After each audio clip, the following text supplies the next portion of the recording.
Special जागर नवप्रेरणांचा या कार्यक्रमात मी श्रद्धा तुम्हा सर्वांचं खूप खूप स्वागत करते. पंचमीचे दिवशी व्रतते उपांग ललिता हो, अर्ध्या पाद्य पूजने तुझला भवानी स्थविती हो. रात्रीचे समयी करीती जागरण हरी कथा हो, आनंदे प्रेमते आले सद्भावे क्रीडता हो. आज नवरात्रीचा 5वा दिवस. आजच्याच दिवशी आपल्याशी संवाद साधण्यासाठी आले आहेत कष्टकरी कामगार संघटनेचे अध्यक्ष मधु विरमुळे. खरं तर कामगार ज्या काही घरकाम करणाऱ्या महिला आहेत त्यांना त्यांचे हक्क मिळावे यासाठी आजपर्यंत त्या अतिशय छान पद्धतीने लढतात आणि खूप छान त्यांना आतापर्यंत सफलता देखील प्राप्त झालेली आहे. अशा मधु विरमुळे तुमचं आपले बदलापूरच्या नवरात्री स्पेशल जागर नवप्रेरणांचा या कार्यक्रमात खूप खूप स्वागत. नमस्ते. काय सांगाल तुमचं बालपण, तुमचं शिक्षण आणि तुमची एकंदरीत पार्श्वभूमी याबद्दल? माझं बालपण तर तसं कष्टातच गेलं. पप्पा प्रीमियर कंपनीमध्ये होते आणि ती बंद झाल्यानंतर थोडं हलाखीच गेले बालपण. आणि डोंबिवलीमध्ये आम्ही राहत होतो. आणि खूप काही असं हे नाही, पण आईने घरकाम करून आम्हा सगळ्यांना वाढवलंय आणि आईसोबत मी पण घरकाम करत होते. अच्छा, म्हणजे बालपण. अरे वा, असं आहे. मग शिक्षण वगैरे कुठून तुमचं पूर्ण? शिक्षण 10वी झाली, त्याच्यानंतर 12वी केली आणि यशवंत विद्यापीठातून MSW केलेलं आहे. तरुणपणात तुम्ही म्हणजे असे काही चळवळी किंवा आंदोलन वगैरे असं काही केलं का? हो, नक्कीच. 10वी झाल्यानंतर एकलव्य म्हणून एक ग्रुप होता पेंढारकर कॉलेज मधला यंग मुलांचा, आणि ते आदिवासी लोकांसोबत काम करायचे. म्हणजे माऊलीमध्ये शहापूर शहरामध्ये. आणि ते त्यांची ओळख झाली. ते बाबासाहेबांचे विचार मांडायला आमच्या झोपडपट्टीमध्ये आले इंदिरानगरला, आणि तिथे त्या ग्रुपशी ओळख झाली आणि मी त्या ग्रुपमध्ये गेले. आणि मग तेव्हा मला कळलं की सामाजिक काम काय असतं किंवा लोकांबरोबर म्हणजे कसं आपण बोललं पाहिजे आणि लोकांसाठी कसं भांडलं पाहिजे. तर ती प्रेरणा त्या एकलव्य संघटनेतून मिळाली. त्याच्यामध्ये माझे मिस्टर होते, तर त्यांच्या सोबत राहून म्हणजे खूप काही शिकायला मिळालं. म्हणजे मेधा पाटकर यांच्या नर्मदा आंदोलनामध्ये सहभाग घेतला, तर तिथून त्यांच्याकडनं पण खूप चांगली प्रेरणा मिळाली की सामाजिक काम आपण केलं पाहिजे. छान. म्हणजे लहानपणापासूनच, लग्नाच्या एकंदरीत आधीपासूनच या सगळ्या आंदोलन असू द्यात किंवा इतर काही सामाजिक कार्य असू द्यात तुमचा सहभाग हा होताच. तुम्ही घरकाम म्हणजे हाच विषय का निवडला? कारण की इतरही अनेक विषय आहेत, तर तुम्ही घरकाम हाच विषय का निवडला? खूप छान प्रश्न विचारलायस तू. घरकाम म्हणजे ह्या घरकामाशी खूप माझं एक वेगळं एक लिंक आहे. लहानपणामध्ये जेव्हा हलाखीची परिस्थिती होती तर त्यावेळेला आई घरकाम करायला जायची आणि आईला मदत म्हणून मी घरकाम करायला तिच्या बरोबर जायची. तर शाळा शिकत शिकत हे काम करायची. तर रानडे काकू होत्या आणि त्या खूप माझं कौतुक करायच्या की मधू छान म्हणजे घरकाम करून पोरगी शिकते असं. आणि परंतु त्या मला एक चहा द्यायच्या आणि तो जो चहा द्यायच्या त्या एका फुटक्या कपामध्ये चहा द्यायचा. त्याचा तांडा असा फुटलेला असायचा आणि मला ते जरा वाईट वाटायचं की मला चांगल्या कपात का चहा दिला जात नाही. तर मी आईला हा प्रश्न विचारला, तेव्हा तिला तिच्या पद्धतीने तिने उत्तर दिलं की आपण घरकाम करतो ना म्हणून कदाचित त्या फुटक्या कपात आपला चहा देत असतो. पण मला मग दुसऱ्या दिवशी मी त्या काकूंना विचारलं की काकू, मी जर काम नाही केलं तर कोण काम करतं? तर तेव्हा त्या काकू म्हणाले की तू नाही केलंस तर मला काम करावं लागतं. पुन्हा मला प्रश्न पडला, हेच काम आहे जे मी केलं तर मला फुटक्या कपामध्ये चहा मिळतो आणि तेच काम काकी करतात. मग हा काय बदल आहे किंवा या काय आहे? ह्या प्रश्नाचं जेव्हा पडलेला हा प्रश्न, मला त्याचं प्रश्नाचं उत्तर मी जेव्हा मोठी झाले, जेव्हा शोधायला लागले, तेव्हा मला कळलं की नाही, आपण आपल्या गरज म्हणून जे आपल्या महिला काम करतात, मोलकरणीची गरज आणि मालकाची गरज म्हणून सुरू असलेले हे जे काम आहे, परंतु हे कामच कुठल्या कामगार कायद्यामध्ये आलेलं नाहीये. ह्या कामाला म्हणजे काही अस्तित्वच नाहीये. जसं नाका कामगारांना नाका कामगार म्हटलं जातं, तसं ह्यांना काही घरकामगार नाही, बाई म्हटलं जायचं. पण आता थोडी परिस्थिती वेगळी आहे. आता घरकामगार म्हटलं जातं, त्याच्यामध्ये पार्श्वभूमिका खूप वेगळी आहे. मग ह्या प्रश्नाची उत्तर शोधण्यासाठी मग मी हे म्हणून हा विषय मी घेतला की नाही यासाठी काही करायला हवं. त्यामागची पार्श्वभूमी आपण जाणून घेऊयात. पण याचा फायदा नक्की काय काय होतो? घर कामगार जे काही आहेत त्यांना कशा प्रकारे फायदा होतो त्याबद्दल काय? म्हणजे घर कामगारांना फायदा म्हणजे कसं, म्हणजे युनियन युनियन मधनं असा फायदा होतो की त्यांची एकी असते. एकी असते आणि आम्ही रूल्स रेग्युलेशन स्पष्टपैकी आमचं मालकांसोबत पण एक म्हणजे चर्चासत्र असतं किंवा मिटिंगी असतात. आम्ही स्पष्टप्रमाणे आम्ही मालकाला आमच्या नियम सांगतो. आम्ही सांगतो की आम्ही तुमचे घर कामाला येतो तर आम्ही आम्हालाही काहीतरी एक आत्मसन्मान आहे. आम्हालाही एक 4 महिन्यातल्या 4 सुट्ट्या आम्हाला हव्यात, त्या आम्हाला द्याल तरच आम्ही काम करतो. काचेचे भांडे आम्ही आमच्या भांड्यात घासणार नाही, पुरुषांची अंडरवेल आम्ही धुणार नाही, असे आमच्या नियम आहेत आणि बाकीचे सगळे कपडे आम्ही धुतो. तर हे आम्ही सांगतो आणि ह्याने काय होतं की एक त्या महिलेला आणि त्यांना पण समोरच्या मालकांना पण असं वाटतं की अरे संघटनेतून आली आहे, विश्वासातली महिला आहे, काही आपला वाद झाला तर आपण युनियनकडे तक्रार करू शकतो. आणि त्या महिलेला पण आम्ही त्या महिलेला पण समजावून सांगतो की काम स्वच्छ हवं, नीट हवं, सुट्टी घेतली तर आधी सांगायला हवं, कारण आपल्यामुळे त्यांची अडचण होता कामा नये. हे तर कामाच्या संदर्भात झालं, परंतु बऱ्याच वेळेला चोरीचा आरोप येतो घरकामगार महिलांवर. तर त्यावेळेला संघटना म्हणून आम्ही त्यांच्या पाठीशी उभं राहतो. त्यामुळे मी ह्या घरेलू कल्याण मंडळामध्ये मी एक JR काढलेला की मोलकरणीवर जर चोरीचा आरोप लागला तर पूर्णतः त्याची सहनिशा झाल्याशिवाय तिच्यावर FIR करू नका, कारण पोलीस डायरेक्ट FIR करतात आणि FIR मिटवण्याच्या प्रक्रियेमध्ये प्रचंड त्या महिलेला त्रास होतो. तर ह्या सगळ्या त्रासातून त्यांना एक सपोर्ट मिळतो संघटना असल्यावर आणि एक एकीचं बळ जे म्हणतात ते सगळं संघटनेमुळे असतो. तर हा एक चांगला त्यांना फायदा मिळतो. छान. आणि यासाठी तुम्ही पुढाकार घेतलाय ती खरंच खूप छान गोष्ट आहे. ज्याप्रमाणे तुम्ही इथे कार्यरत आहात तसं नागपूरमध्ये रुपा कुलकर्णी म्हणून आहे, तर त्यांच्याबद्दल काय सांगाल, त्यांच्या कार्याबद्दल काय सांगाल? मी रुपाताई आमच्या म्हणजे माझ्या गुरु आहेत असं म्हणायला हरकत नाही, कारण त्यांच्याचकडनं ही प्रेरणा घेतलेली आहे. त्यांनी खूप जवळजवळ मला वाटतं मी जेव्हा भेटलेली तेव्हा 35 वर्ष झाले, तर माझ्या संघटनेला जवळजवळ आता 18 वर्ष होत आहेत. तर जवळजवळ 20 वर्षापूर्वी त्यांनी हा विषय घेतलेला, तेव्हा मला वाटतं घरकामगार महिलांची तर अवस्था आजच्यापेक्षा प्रचंड बिकट असेल. तर त्यांचंही काम खूप छान आहे, कारण त्यांच्याचकडनं प्रेरणा घेऊन मी हे काम सुरू केलेलं आहे. घरकाम करणाऱ्या ज्या काही महिला आहेत त्यांना त्यांचे हक्क मिळवण्यासाठी तुम्ही शासन दरबारी एकंदरीत कशा प्रकारे लढायला होता? ज्याचा प्रश्न त्यांनी लढायला हवं या उद्देशाने आधी घरकामगार महिलांना एकत्र आणलं. घरकामगार महिलांना आपल्याला नेमकं काय करायचंय की आपल्या हक्कासाठी, आपल्या पेन्शनसाठी, आपल्या आजारी रजासाठी आपल्याला आणि कामगार कायद्यात येण्यासाठी आपल्याला भांडलं पाहिजे, लढलं पाहिजे, हे अगदी त्यांना आधी जाणीव करून दिली. आणि अशा प्रकारच्या प्रचंड म्हणजे महाराष्ट्रभर आम्ही संघटना उभी केली. जवळजवळ 20,000 सभासद आमचे आत्ताही आहेत आणि जवळजवळ 600 लीडर महिला आहेत, गट प्रमुख आहेत आणि त्यातल्या 150 महिला कोर्टिंग म्हणून आहेत. मला जर काही सांगायचं असेल तर त्या 150 महिन्यापर्यंत जातात, नंतर ते 600 आणि नंतर 20,000 सभासदापर्यंत जातं. तर अशी ती रचना आम्ही केलेली आहे आणि अशा रचनेतून आम्ही शासनाबरोबर प्रचंड 3-4 वर्ष आम्ही प्रचंड भांडलेलो आहोत. खूप अशी वेगवेगळे अशी आंदोलनं केलेले. 2 आंदोलनं मला सांगावं असं वाटतं इथे की आमची कर्जत ते भांडूप पर्यंत आमची संघटना होती म्हणजे, आणि आम्ही एवढाच भाग घेतलेला शासनाबरोबर बोलण्यासाठी, कारण बाकीच्या जिल्ह्यातून लोक मोर्चाला येणार नाही. आणि आम्ही पत्र दिलं की आम्ही जोपर्यंत आमच्या ह्या मागण्यावर तुम्ही ठोस काही सांगत नाही तोपर्यंत आम्ही आमच्या आझाद मैदानातून उठणार नाही, असं आम्ही ठोस त्यांना आपल्या नवाब मलिक साहेब त्यावेळेला कामगार मंत्री होते त्यावेळेला त्यांना सांगितलं.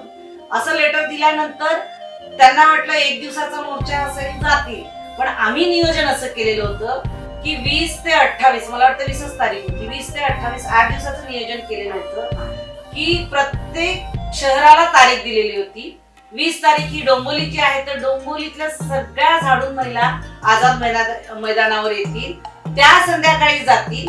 दुसऱ्या दिवशी कल्याणच्या महिला येतील, त्या संध्याकाळी जातील. तिसऱ्या दिवशी दिव्याच्या येतील, त्या जातील. अशा आम्ही पूर्ण 8 दिवसाचं एक सर्कल तयार केलेलं. फक्त 25-30 महिला आम्ही तिथे कायम जे लीडर होतं त्या 31 महिला आम्ही तिथे आझाद मैदानावर कायम होतो आणि महिलांची संख्या रोज म्हणजे आझाद मैदान जवळजवळ 9 ते 10 हजार महिला असायच्या. त्यावेळेला त्या मंत्र्यांना वाटलं की 1 दिवसाचा असेल 2 दिवसाचा असेल, पण आमचा जोपर्यंत 5 दिवस आम्ही उठत नाही असं त्यांना वाटलं त्यावेळेला ते आम्हाला भेटायला आले आणि त्यांनी म्हटलं की तुमचा आता हा कंटिन्यू असलेला मोर्चा थांबवा. तेव्हा आम्ही आमचं हे जे सर्कल मोर्चा होता तो आम्ही बंद केला. 2007ला 27 डिसेंबर 2007ला यांनी हे घरेलू कल्याण मंडळ स्थापन केलं, परंतु त्याची अंमलबजावणी केली नाही. मग अंमलबजावणी करण्यासाठी पुन्हा लढाई, पुन्हा आंदोलन. मग आम्ही असं म्हटलं की सारखं सारखं एक आंदोलन करून म्हणजे आझाद मैदान आंदोलन करून शासनाला काही जाग येत नाही. मग आम्ही थोडं वेगळं आंदोलन करायचं ठरवलं. आम्ही ठरवलं की आपण मुंडण करायचं. महिलांनी मुंडण करायचं ठरवलं की सरकार आपलं हे शासन आपलं नाही, आपल्या संदर्भात विचार करत नाही, हे शासन आपलं नाही आणि आपल्यासाठी हे शासन मेलेलं आहे आणि मेलेल्या ह्या सरकारला आपण आपले केस अर्पण करायचं असं आम्ही थोडंसं आगळं आणि वेगळं आंदोलन केलं. आणि मग माझ्या पुढे चॅलेंज होतं की मुंडण करणं मी तर तयार होते, परंतु महिलांना आता सांगणं आणि करणं आणि तसंही मोर्चाला येते, संघटनेत येते म्हणून घरचे नवरे त्यांना ओरडायचेच. मग त्यातूनच महिलांनी मिटिंग घेऊन महिलांकडनं झालं की मॅडम तुम्ही टेन्शन घेऊ नका, आम्ही जे विधवा महिला आहोत आम्ही आधी मुंडण करतो. अशा जवळजवळ 17 आपल्या विधवा महिला मुंडणासाठी बसल्या आझाद मैदानावर. पूर्ण मुंडण आमचं झालं नाही कारण अर्धे केस कापेपर्यंत राजेंद्र गावित सर आले आणि त्यांनी सांगितलं की येत्या पावसाळी अधिवेशनामध्ये तुमचं मंडळ आम्ही अंमलबजावणी करू, स्थापन करू. आणि तसं त्यांनी केलं, पण पुढच्या अधिवेशनापर्यंत त्यांनी ते मंडळ स्थापन पण केलं. म्हणजे असे खूप वेगवेगळे आंदोलन करून हे घरेलू कल्याण मंडळ स्थापन झालेलं आहे. खरं तर खूप प्रदीर्घ लढाई होती जी तुम्ही आतापर्यंत लढली आणि लढताय. तर यावेळेस कधीच नैराश्य आलं तुम्हाला? हा, मध्ये खूप आलं की जेव्हा संघटना एका उंच स्तरावर जाते किंवा तिचं नाव होतं तर त्यावेळेला बऱ्याच लोकांकडनं त्रासदायक म्हणजे कळत नाही की चांगले शिकलेले सवरलेले पण लोकांना म्हणजे जळूपणा असं म्हणता येईल कदाचित तो होता की काय. कारण संघटनेला वेगवेगळ्या पद्धतीने बदनाम करणं. आम्ही आमच्या सभासदांचे 130 रुपये ही आमची वार्षिक वर्गणी होती, पण ती वर्गणी घेत असताना सांगायची की नाही संघटना पैसा घेते, पैसा खाते, म्हणजे अशा पद्धतीने वेगवेगळ्या पद्धतीने बदनाम करणं. तर हे असे चॅलेंज आले आणि खूप त्यावेळेला वाईट वाटायचं की म्हणजे एक काळ तर असा होता की घरेलू कृती समितीने पूर्ण आम्हाला बाद केलेलं होतं. म्हणजे 9-10 संघटना एकत्र आलेल्या होत्या आणि कष्टकरी संघटनेला पूर्णपणे साईडला केलेलं. 9-10 संघटना एकत्र, आम्ही आमची एकटी संघटना एकत्र. ज्या पद्धतीने आम्ही त्यावेळेला तुफान नावाजलेलो होतो, त्यावेळेला इतर संघटना ज्या होत्या त्यांना कुठेतरी म्हणजे आम्हाला सोबत घ्यावं असं वाटलं नाही, त्यामुळे त्यांनी घेतलं नाही. पण मोर्चे निघायचे त्यावेळेला मजा असायची की 9-10 संघटनेचे मोर्चे निघायचे आणि एकट्या कष्टकरी संघटनेचा मोर्चा निघायचा. फोटो तुम्हाला दाखवेन मी की आमच्या एकट्या कष्टकरी संघटनेच्या मोर्चामध्ये पूर्ण आझाद मैदान भरून निघायचं. जवळ 10 ते 12 हजार महिला असायच्या आणि 9-10 संघटनेचे मोर्चे असून पण 200 ते 300 महिला तिथे असायच्या. हे विश्लेषण अक्षरशः आम्ही केलेलं आहे. म्हणजे हे असं त्यामुळे जिथे 10,000 महिला येतील त्याच संघटनेचं मंत्री पण जिकडे मॉप आहे त्या संघटनेला बोलवणार किंवा त्यांचं ऐकून येणार. तर ती मग त्यावेळेला आमच्या संघटनेला नेहमी बोलवण्यात यायचं मंत्रालयाच्या मीटिंगला किंवा त्यावेळेला त्यांना म्हणजे विचारणा करायची की घरकामगार महिलेच्या प्रश्नाला काय आता भूमिका घ्यायची. तर ते एक होतं आणि त्यावेळेला ह्या लोकांनी खूप वेगळ्या पद्धतीने त्रास दिलेला आहे. कष्टकरी कामगार संघटनेसाठी तुम्हाला हक्क मिळावे यासाठी तुम्ही लढाई तर लढलीच आहे. कधी असं वाटलं नाही का की आपण एखाद्या राजकीय पक्षात प्रवेश करावा, राजकीय पक्षात प्रवेश केला तर आपले प्रश्न लवकर सुटतील? तर कधी असं वाटलं नाही? नाही, ऑफर खूप लोकांच्या होत्या. म्हणजे सगळ्याच म्हणजे राष्ट्रवादीकडनं होतं, कचरे साहेब आपले तेव्हा ते राष्ट्रवादीमध्ये होते, आता ते बीजेपी मध्ये आहे.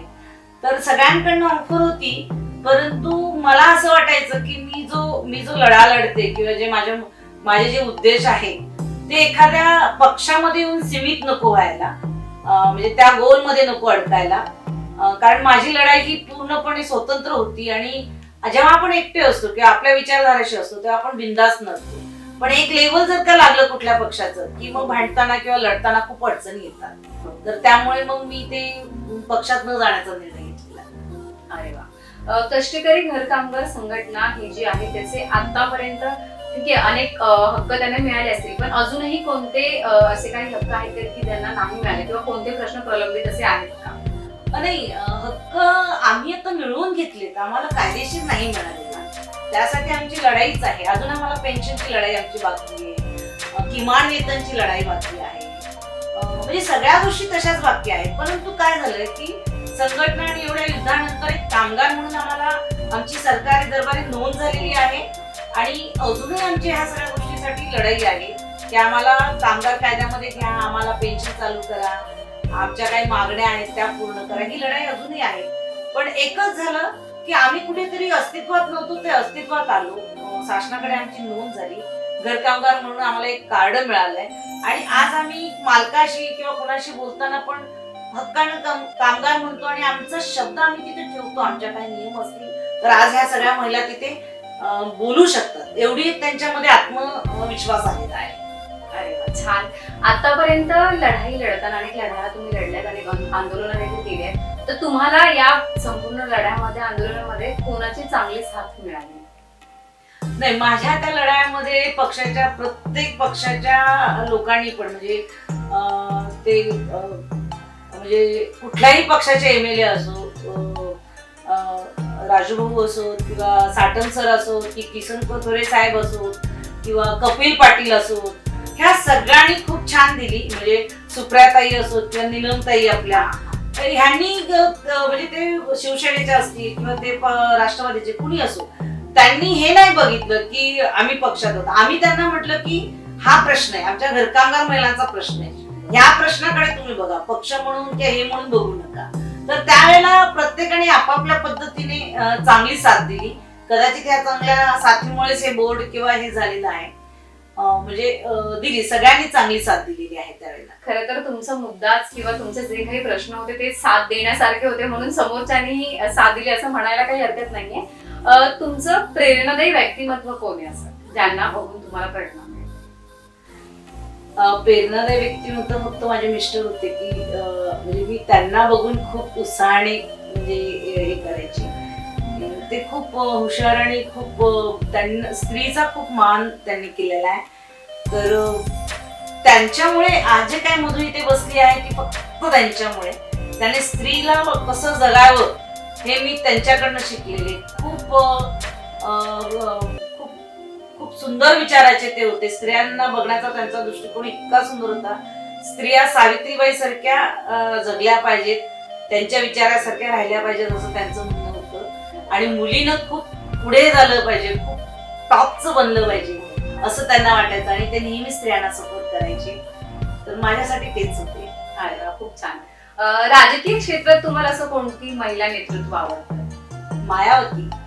तुमच्यासारखे विशिष्ट क्षेत्रात काम करणारे जे काही व्यक्तिमत्व असतात, तर तुम्हाला असं वाटत नाही का की ही जी जमात आहे ती नष्ट होत चालली आहे? समजा त्यांच्या मागण्या पूर्ण नाही झाल्या, त्यांना त्यांचे हक्क नाही मिळाले, तर ते खचून जाऊन ते माघार घेतात, तर तुम्हाला असं वाटत नाही का? आणि जर वाटत असेल तर त्यामागचं कारण? वाटतंय मला, कारण प्रचंड म्हणजे आता पूर्वी महागाई झालं, जराशी महागाई झाली तर लगेच रस्त्यावर लोक उतरायचे. आता ते उतरत नाहीत किंवा आता म्हणजे ती दिसत नाही चित्र.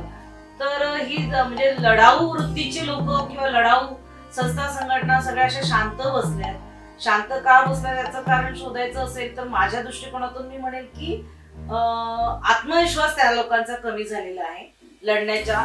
की आता लढून काय उपयोग, कुठेतरी एक लढाई केल्यानंतर ते स्थिर झालेली आहे लढाई असं मला वाटतं. आणि आत्ताचं असलेलं राजकारणावर जास्त बोलणार नाही, पण राजकारणात असलेला जो दबाव आहे की कोणी लढायला उठलं तर लगेच देशद्रोही म्हणून जे कायदे आलेले आहेत ते लागू होतात. तर कुठेतरी एकतर आत्मविश्वास संपलाय आणि ह्या लोकांनी पण दडपून तोंड बंद केलेली आहेत जे लढाऊ लोकांची.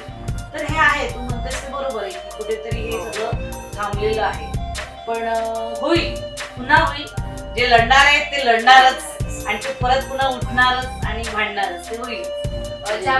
ज्याप्रमाणे तुम्ही कष्टकरी कामगार संघटनेसाठी काम करता, तर इतर काही आणखी काही माझी फेरीवाला म्हणजे पथविक्रेता म्हणून माझी युनियन आहे की जे की रस्त्यावर बसून जे पोटा पाण्यासाठी धंदे लावतात किंवा ठेले लावतात, त्या संदर्भामध्ये 2014ला केंद्र सरकारने एक कायदा काढलेला आहे. त्या रूल्स रेग्युलेशन मध्ये त्या बसले तर त्यांना खूप चांगला फायदा पण आहे. तर त्यांच्याविषयी आता माझं काम सध्या चालू आहे की फेरीवाल्यांना पण जगण्याचा अधिकार आहे, त्यांना रोटी रोजी कमवण्याचा अधिकार आहे आणि त्यांना 2014च्या कायद्यामध्ये तो अधिकार दिलेला आहे. तर त्या अधिकारात त्यांना तिथे बसवावं आणि लागू करावं. परंतु आपली नगरपालिका असो किंवा नगर परिषद असो या कुठेही त्या कायद्याची अंमलबजावणी करत नाही. त्या कायद्याची अंमलबजावणी केली तर येणाऱ्या जाणाऱ्या जे पब्लिक आहे त्यांनाही त्रास होणार नाही आणि फेरीवाल्यांचंही पोट चांगलं भरू शकते. तर मी त्या विषयाला घेऊन पण काम करते. तसंच जागोरी फाउंडेशन माझी संस्था आहे छोटीशी आणि आम्ही आमच्या बदलापूरच्या धामणवाडी झालं, सावरोली झालं, हे जे बदलापूरचे एरियातले छोटे छोटे आदिवासी पाडे आहेत त्या पाड्यांवर पण माझं काम चालतं. त्यांना म्हणजे त्यांच्या आरोग्यावर, महिलांच्या आरोग्यावर, मुलांच्या आरोग्यावर, शिक्षणावर, तर असं आम्ही आमच्या पद्धतीने थोडं जसं जमेल तसं आम्ही तिथे काम करत आहोत. पौष्टिक आहार पुरवण्याचं काम आम्ही तिथे करत होते. ह्या लॉकडाऊनच्या काळामध्ये घरकामगार महिलांची पण अत्यंत परिस्थिती बिकट झालेली होती. तर आम्ही आमच्या संस्थेच्या वतीने जवळजवळ 2000 लोकांपर्यंत 3 महिने अन्नधान्य पोचवत होतो. त्याच्यामध्ये काही घरकामगार महिला पण होत्या. घरकामगार महिला आणि पाड्यावरच्या आदिवासी असे एकूण 2000 लोकांना आम्ही 3 महिन्यापर्यंत पूर्ण लॉकडाऊन पर्यंत अन्नधान्य पोचवतो. तुम्ही ज्या क्षेत्रात सध्या कार्यरत आहात, जर या क्षेत्रात नसत्या तर तुम्हाला कोणत्या क्षेत्रात काम करायला आवडलं असतं? उत्तम स्वयंपाक बनवायला. कदाचित मी उत्तम चांगली एक खूप बनणारी झाली असते कारण मला स्वयंपाक करायला प्रचंड आवडतं. ताई, तुम्हाला सर्वोच्च शक्ती अशी एखादी प्रदान केली असते आणि तुम्हाला सांगितलं असतं की कोणतंही एखादं काम करून घ्या, तर ते तुम्ही कोणतं काम केलं असतं सगळ्यात पहिले पूर्ण? सगळ्यात पहिल्यांदा तर मी काय केलं असतं म्हणजे सामाजिक काम की असंघटित जो कामगार आहे, असंघटित कामगारांना पेन्शन चालू केली असती आणि तीही ते जगण्यापुरती, नुसतीच नावाला पेन्शन आहे, ते त्याचं 1 महिनाभर कसं जगू शकतात एवढी पेन्शन मी असंघटित कामगारांसाठी चालू केली असती. कारण मला असं वाटतं हे असंघटित कामगार एक वयाच्या नंतर खूप हालाकीचं हे करतात, त्यांना पेन्शनची अत्यंत गरज असते. तर ती मी करून घेतली असती. असंघटित कामगार म्हणजे सगळे कामगार आले त्याच्यामध्ये, नाका कामगार, घर कामगार, जे काही छोटे मोठे कामगार आहेत ते सगळे आले. असंघटित कामगारांसाठी पेन्शन चालू करून घेतली असते. म्हणजे ते लाईफ टाइम म्हणजे जेवपर्यंत जगतील तोपर्यंत त्यांना. नवरात्रीच्या 5व्या दिवशी आपण कष्टकरी कामगार संघटनेच्या अध्यक्ष मधु बिरमुळे यांच्याशी संवाद साधला. त्यांचा संपूर्ण जीवन प्रवास जाणून घेतला. त्यांनी जे काही आंदोलनं केली आहेत, घर कामगार करणाऱ्या महिलांसाठी जो काही त्यांनी आतापर्यंत हक्क मिळवण्यासाठी जी काही लढाई लढली आहे त्यांचा तो प्रवास आपण जाणून घेतला आहे. नवरात्रीच्या पुढच्याही दिवशी आपण अशाच वेगवेगळ्या महिलांचा जीवन प्रवास जाणून घेणार आहोत. तुर्तास इथेच थांबतोय. धन्यवाद.